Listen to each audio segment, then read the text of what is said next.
और संघर्ष करने वाला व्यक्ति को सफलता में मिलती है। जनता का सेवा करने का एक बार पुनः मौका मिला, इसके लिए मैं आपके चैनल के माध्यम से माननीय मुख्यमंत्री, आदरणीय प्रधानमंत्री, सभी लोगों को, अपने संरक्षक आदरणीय श्री जीतन राम मांझी जी को धन्यवाद देता हूं कि मुझे इस लायक समझा और इस योग्य समझा कि मैं अपने राज्य की सेवा, अपने भाइयों की सेवा, गरीब भाइयों की सेवा कर सकूं। और मैं जितनी मेरी क्षमता है, मैं अपनी पूरी क्षमता के अनुरूप उनकी सेवा करूंगा और सरकार में अपनी जो उपयोगिता है उसको साबित करने की कोशिश। आपके पिताजी हमेशा कह रहे थे कि खेला होगा, all is not well in गठबंधन, और खेला हो गया फाइनली। देखिए, इसका परसेप्शन से है ना कि जो कोई भी दो विचारों की पार्टियां जब का गठबंधन होता है, खास करके महागठबंधन में राष्ट्रीय जनता दल और जनता दल यूनाइटेड दो विचारधारा की पार्टी थी, दो कैलिबर की पार्टी थी। एक की विचारधारा है कि वो लाठी डंडे की बात करती है, एक की विचारधारा है कि सुशासन की बात करती है। तो जब दोनों का मैच नहीं है तो एक गठबंधन बेमेल गठबंधन कहते हैं, इसको हम अपवित्र गठबंधन भी कर सकते हैं।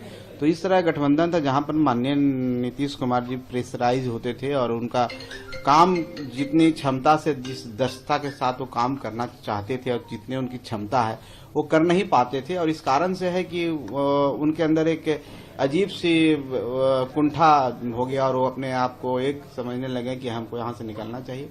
और मैं तो धन्यवाद देता हूँ उनको कि बिहार के लिए उन्होंने एक अच्छा डिसीजन लिया है। नरेंद्र मोदी जी के साथ कदम से कदम मिला के चलने के लिए उन्होंने कोशिश की है और यही सही जगह था उनके लिए। हम समझते हैं कि जो जंगल राज से उन्होंने इस राज्य को उबारा था, फिर हम लोग को वही गति मिलेगी विकास की, सुशासन की, गुड गवर्नेंस जिसको हम कहते हैं। तेजस्वी यादव ने कहा है कि खेला अभी बाकी है, खेला शुरू होगा और 2024 तक जेडीयू खत्म हो जाएगी। तेजस्वी यादव जी को खेलने ही में ही माहिर है ना, खेलते खेलते सत्ता में चले आते हैं, फिर खेलते खेलते वापस हो जाते हैं। खेलना होना है, खेला का मतलब क्या होता है, खेला कौन खेला, कहाँ खेला जाता है, उनको पता नहीं है और उनको सोचने दीजिए, करने दीजिए। जनता सब एनडीए के साथ है और जब जनता का साथ होता है, जनता का विश्वास होता है तो कोई कुछ नहीं कर सकता है। आने वाला 24 का जो चुनाव है, 25 का चुनाव है, आप देखेंगे कि जो हमारे एनडीए का पिछला प्रदर्शन था उससे कहीं उम्दा प्रदर्शन होगा और 25 में भी हम उनसे ज्यादा से रहेंगे।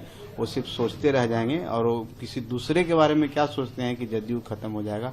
हम तो समझते हैं कि उनको याद होना चाहिए 22 सीट, कहीं उससे नीचे नहीं चले जाए, बस इतना ही हम कहेंगे। आप लोग को अभी एक ही मिला है, क्या आगे की उम्मीद है कि और क्या? निश्चित तौर पर पार्टी का मांग है और पार्टी के सभी वर्कर जितने भी हमारे कार्यकर्ता हैं उनकी इच्छा है कि हम का प्रतिनिधित्व और मिले।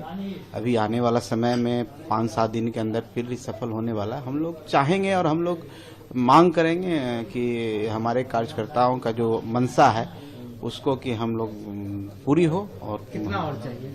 देखिए, उसका कोई अथी नहीं है, हमने कोई इस तरह का डिमांड, ऐसा नहीं है कि डिमांड रख दिया। हम तो कोशिश करेंगे अगर एक और मिल जाए तो ठीक है, अगर नहीं भी मिलने बात है तो हम ऐसा नहीं है कि उसके लिए हम नाराज हैं, नाखुश हैं।